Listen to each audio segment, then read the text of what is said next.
दोस्तों, उनसे पूछो जिनकी आंखें नहीं होती या जिनको दिखाई नहीं देता कि वह कैसा महसूस करते हैं। आप सोच भी नहीं सकते हैं। और आपको भगवान ने आंखें दी हैं जिनको आप खराब कर रहे हैं, उनका ध्यान नहीं रख रहे हैं। आजकल छोटे छोटे बच्चों के भी चश्मा लग जाता है। दोस्तों, इस संसार का सुंदर नजारा हम अपनी आंखों से ही देख सकते हैं। अगर हमारी आंखों की रोशनी हमसे छिन जाएगी तो हम कुछ भी नहीं देख पाएंगे। यह दुनिया हमारे लिए बेरंग हो जाएगी। इसीलिए अगर किसी की आंखों की रोशनी कम होने लगी है या जिसको बचपन में ही चश्मा लग गया है, वह इस कहानी को ध्यान से सुने और अपने परिवारजनों को भी इसके बारे में बताए। इस कहानी में आपको एक ऐसे चूर्ण के बारे में बताया जाएगा जिसका उपयोग करने से आपकी आंखों की रोशनी कुछ ही हफ्तों में वापस लौट आएगी और जिनको चश्मा लग गया है उनका चश्मा भी हट जाएगा। तो आपसे मेरा निवेदन है कि इस कहानी में अंत तक जरूर बने रह। एक बार एक युवक जो अपनी आंखों लेकर बहुत परेशान रहता था, वह एक गुरु के पास जाता है जो कि आयुर्वेद के एक बहुत बड़े झाता थे। वह युवक गुरु को प्रणाम करता है और कहता है, हे मुनिवर, मैं अपनी आंखों को लेकर बहुत परेशान हूं। मेरी आंखों की रोशनी दिन भर कम होते जा रही है। मुझे सब कुछ धुंधला धुंधला दिखाई देता है। कहीं बार तो मेरी आंखों में बहुत ज्यादा दर्द और जलन होता है और बहुत ज्यादा आंसू भी निकलते हैं। गुरुदेव, मेरी आंखें समय से पहले ही मेरा साथ छोड़ रही हैं। कृपया करके आप मुझे कोई ऐसा समाधान बताइए जिससे मैं अपनी आंखों की रोशनी को फिर से प्राप्त कर सकूं और आंखों की इन सभी समस्याओं से हमेशा हमेशा के लिए छुटकारा पा सकूं। उन गुरु ने उस युवक की सभी समस्याओं को ध्यान से सुना और फिर कहा कि बेटा, हमारे आयुर्वेद में आंखों से संबंधित एक पूरा उपनिषद लिखा गया है जिसे चक्षु उपनिषद कहा जाता है। इसके अलावा हमारे महर्षि वाग भट्ट ने आंखों के इलाज से संबंधित कहीं उपाय बताए हैं, कहीं नियम बताए हैं, जिसमें कुछ प्रमुख नियमों के बारे में आज मैं तुम्हें बताता हूं। और इसके साथ ही आज मैं तुम्हें एक ऐसे चूर्ण के बारे में बताऊंगा जिसका 15 दिन उपयोग करने से ही आपकी आंखों की ज्योति जो है वह वापस लौट आएगी। और साथ में ही इन नियमों का पालन करने से सिर्फ कुछ ही हफ्तों में आपके आंखों की रोशनी में एक आश्चर्यचकित परिवर्तन होगा। आप खुद देखेंगे कि आपकी आंखों की रोशनी वापस लौट आएगी और आपको पहले से अधिक स्पष्ट दिखाई देगा। और अगर तुम लंबे समय तक इस चूर्ण का उपयोग करते हो और इन नियमों का पालन करते हो तो तुम्हारी आंखों की सभी समस्याएं, सभी बीमारियां जड़ से खत्म हो जाएंगी और तुम्हारी आंखें हमेशा के लिए स्वस्थ और दृष्टिपूर्ण बनी रहेगी। फिर गुरु उस युवक से कहते हैं कि बेटा, सबसे पहले इन नियमों के बारे में जानते हैं। इसके बाद मैं तुम्हें उस चूर्ण के बारे में, उस चूर्ण की विधि के बारे में बताऊंगा और यह भी बताऊंगा कि तुम्हें उसे किस तरह से प्रयोग करना है। फिर गुरु उस युवक से कहते हैं कि बेटा, अब तुम इन नियमों को ध्यान से सुनो। आंखों के उपचार के लिए आयुर्वेद का पहला नियम है, सुबह उठते ही बिना कुल्ला किए अपने मुंह की लार को आंखों पर लगाना है। तुम जैसे ही सुबह बिस्तर से उठते हो तो बिस्तर पर बैठे हुए ही अपने मुंह की लार को अपनी अंगुली में लो और उसे अपनी आंखों की कोर में काजल की तरह लगाओ। यह बहुत ही रामबाण इलाज है आंखों की सभी समस्याओं का। असल में हमारी लार में वह सभी तत्व पाए जाते हैं जो मिट्टी में होते हैं और जब हम सुबह की लार को आंखों में लगाते हैं तो वह सभी पोषक तत्व हमारी आंखों को मिलने लगते हैं जो इसे स्वस्थ बनाए रखने के लिए बहुत जरूरी है। आंखों को हमेशा स्वस्थ बनाए रखने के लिए आयुर्वेद का दूसरा नियम है, मुंह में पानी भरकर आंखों में धीरे धीरे छींटे मारना।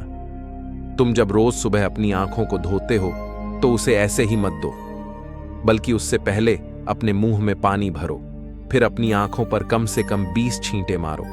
छींटे इतनी तेजी से ना मारो कि आपकी आंखों में दर्द होने लगे, वह लाल हो जाए। हमें बस इतनी तेजी से छींटे मारने हैं ताकि पानी आपकी आंखों के अंदर चला जाए। जब आप आंखों में छींटे मारते हैं तो अंदर की छोटी से छोटी गंदगी भी पानी के साथ भर कर निकल जाती है और आंखें साफ हो जाती हैं। और मुंह में पानी भरने का कारण यह है कि जब हम आंखों में छींटे मारते हैं तो आंखों का कचरा जो है वह मुंह के रास्ते से न जाकर सीधे आंखों से ही पानी के साथ बाहर निकल आए, क्योंकि आंखों की कहीं बीमारियां सिर्फ आंखों में धूल मिट्टी जाने के कारण या कचरा जाने के कारण पैदा होती है।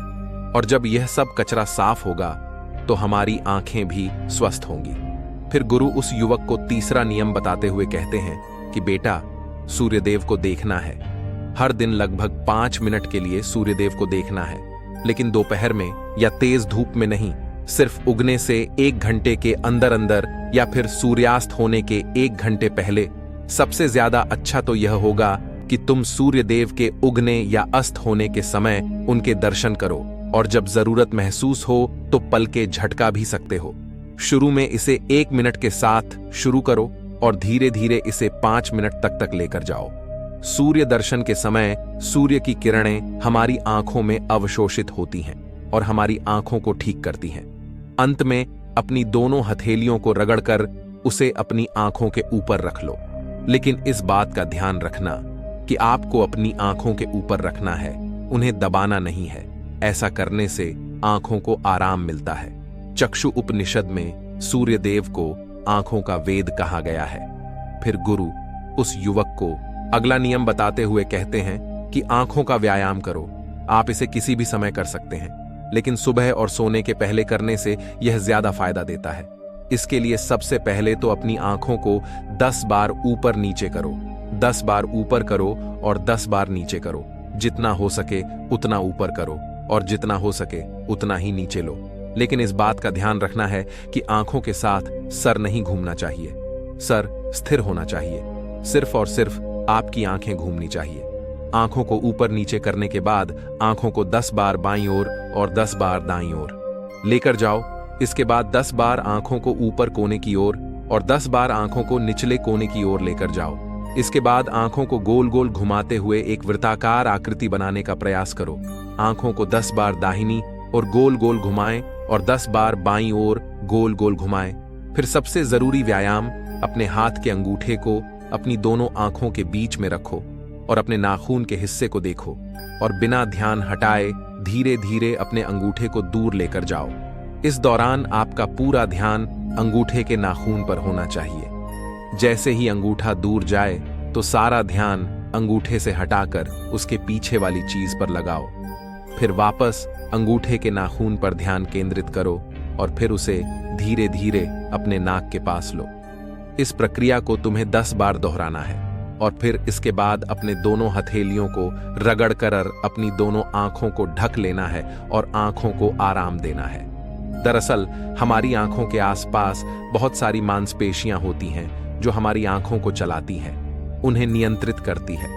बिना व्यायाम के यह मांसपेशियां कमजोर पड़ जाती हैं, लेकिन इस व्यायाम को करने से तुम्हारी आंखों की मांसपेशियां मजबूत होती हैं और वह अपनी कोई भी ताकत दोबारा हासिल कर सकती है। फिर गुरु अगला नियम बताते हुए कहते हैं कि शरीर को साफ रखो, क्योंकि शरीर साफ तो बीमारियां साफ। आयुर्वेद के नियम के अनुसार यदि हमारा शरीर भीतर से साफ है तो हमें कोई बीमारी नहीं हो सकती है। अगर हमारी आंत साफ है और उनमें कोई भी पुराना भोजन जमा नहीं हुआ है तो हमारा पेट सुबह एक बार में ही साफ हो जाता है। हमें कब्ज की समस्या कभी नहीं होती है, तो हमारा हर एक अंग स्वस्थ रहेगा और हमारी आंखें भी स्वस्थ रहेंगी। अपने शरीर को अंदर से स्वस्थ रखने के लिए तुम्हें रोज 16 घंटे का उपवास या फिर एक दिन 24 घंटे का उपवास करना चाहिए। फिर गुरु उसे आगे बताते हुए कहते हैं कि बेटा, अपनी आंखों को त्रिफला के जल से धो। त्रिफला एक बहुत ही प्रसिद्ध आयुर्वेदिक औषधि है। महान आशीवाग भट्ट ने त्रिफला को इंसानी शरीर के लिए अमृत तुल्य बताया है। त्रिफला जैसे ही उसका नाम है, ये 3 फलों से मिलकर बना है। पहला है आंवला, दूसरा है बहेड़ा और तीसरा है अरहण। त्रिफला को बनाते समय इन तीनों की मात्रा का ध्यान रखना बहुत आवश्यक है। त्रिफला बनाने के लिए आंवला, बहेड़ा और अरहण का अनुपात 1 अनुपात 2 अनुपात और 3 अनुपात होना चाहिए। यानी आंवला 3 गुना बहेड़ा, 2 गुना और अरहड़ 1 गुना होना चाहिए।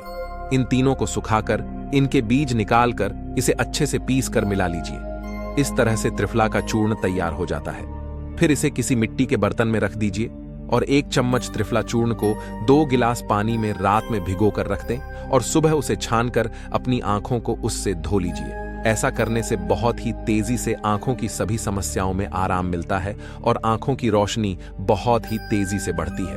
त्रिफला ना सिर्फ आपकी आंखों के लिए बल्कि हमारे शरीर के लिए भी बहुत फायदेमंद होता है, क्योंकि यह वात, पित्त और कफ तीनों दोषों को नियंत्रित करता है। शरीर को साफ करने के लिए त्रिफला को 2 तरीके से लिया जा सकता है, एक रात को और दूसरा सुबह। अगर आप त्रिफला सुबह लेते हैं तो गुड़ या शहद के साथ लो, और यदि आप त्रिफला को रात में लेते हैं तो दूध के साथ या फिर गर्म पानी के साथ इसे ले सकते हैं। रात में दूध या गर्म पानी के साथ जो त्रिफला खाया जाता है वह हमारे शरीर को साफ करने का काम करता है, गंदगी बाहर निकालता है। और सुबह जो गुड़ या शहद के साथ त्रिफला खाया जाता है यह पोषक तत्व का काम करता है, यानी कि पोषक तत्व प्रदान करता है। इसीलिए जो व्यक्ति स्वस्थ है, जिन्हें कब्ज या पेट से जुड़ी हुई कोई भी दिक्कत नहीं है, वह त्रिफला को दिन में खाए, और जिन्हें पेट की सफाई करनी है, कब्ज की समस्या रहती है, वह इसका सेवन रात को करें। फिर गुरु उस युवक को अगला नियम बताते हुए कहते हैं कि बेटा, यह नियम बहुत ही लाभकारी है। इससे तुम्हारी आंखें और मन दोनों ही तेज बनते हैं। इसके लिए तुम्हें एक अंधेरे कमरे में दीपक या मोमबत्ती जला लेना है। फिर उसे इतनी ऊंचाई पर रखना है कि जब तुम बैठो तो वह तुम्हारी आंखों के ठीक सामने हो। ना ज्यादा ऊपर होना चाहिए और ना ही ज्यादा नीचे होना चाहिए।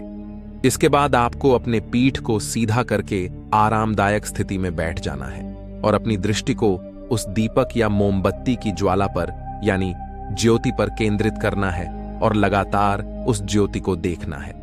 इस बीच यदि तुम पलक झपका चाहते हो तो आप झपका सकते हो, लेकिन कोशिश करो कि जितनी देर तुम बिना पलक झपकाए रह सकते हो तो बिना पलक झपकाए रहो। थोड़ी देर में तुम देखोगे कि तुम्हारी आंखों से आंसू बहने लगेंगे, लेकिन चिंता करने की कोई जरूरत नहीं है, क्योंकि यह क्रिया हमारे आंसुओं के द्वारा हमारी आंखों की सफाई कर रही है।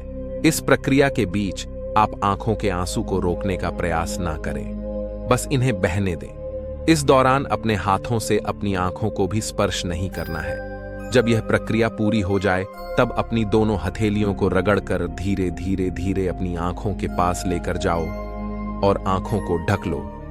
यह प्रक्रिया रोज रात को सोने से पहले कुछ मिनट के लिए करो। फिर तुम स्वयं देखोगे कि तुम्हारी आंखों की रोशनी दिन प्रतिदिन बढ़ती जा रही है। इस प्रक्रिया को करने से आपकी आंखों की रोशनी के साथ साथ आपकी एकाग्रता भी बढ़ती है।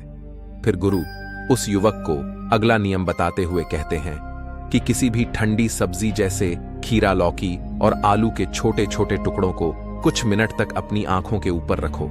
जब हम खीरे या लौकी को इस तरह से छोटे छोटे टुकड़ों में काटकर आंखों के ऊपर रखते हैं तो हमारी आंखों के आसपास का जो क्षेत्र है वह ठंडा हो जाता है और बाकी का क्षेत्र गर्म रहता है, जिससे आंख और सर के बीच का जो तापमान है उसमें अंतर आ जाता है और ज्यादा से ज्यादा रक्त आंखों की तरफ आने का प्रयास करता है। फिर जिस जगह पर रक्त का प्रवाह ज्यादा होता है उस जगह का इलाज खुद शुरू हो जाता है।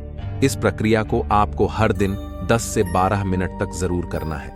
इससे आपकी आंखों की रोशनी बढ़ेगी और आप ताजगी महसूस करेंगे। फिर गुरु उस युवक को अगला नियम बताते हुए कहते हैं कि बेटा, तुम्हें रोज ऐसा काम करना है जिसमें ज्यादा रक्त का प्रवाह हो, जैसे शीर्षासन, भस्त्रिका आसन। ऐसे आसनों को करने से रक्त की ज्यादा मात्रा आंखों की तरफ जाती है और आंखें स्वस्थ बनी रहती हैं। फिर गुरु उस युवक को कहते हैं कि बेटा, तुमने नियमों के बारे में तो जान लिया, अब मैं तुम्हें उस चूर्ण के बारे में बताता हूं जिसका उपयोग तुम्हें करना है, और उसका उपयोग करने से कभी भी तुम्हारे आंखों की ज्योति खराब नहीं होगी। और अगर जिनको चश्मा लग चुका है उनका चश्मा भी कुछ हफ्तों में उतर जाएगा। इस चूर्ण को बनाने के लिए आपको 4 चीजों का प्रयोग करना है, जिसमें पहली चीज है सौंफ, दूसरी चीज है बादाम, तीसरी चीज है धागे वाली मिश्री और चौथी चीज है काली मिर्च। हमें सबसे पहले तवे पर सौंफ को थोड़ा सेक लेना है। सौंफ को नेत्र ज्योति के रूप में अव्वल माना जाता है। इसकी तासीर ठंडी होती है। इसके साथ ही यह खाने को पचाने में बहुत ज्यादा मदद करती है। सौंफ हमारे शरीर के मोटापे को भी कम करती है। सौंफ में potassium, magnesium, zinc, iron, copper जैसे मिनरल्स भरपूर मात्रा में होते हैं। आपको सौंफ को तब तक सेकना है जब तक उसमें खुशबू ना आ जाए।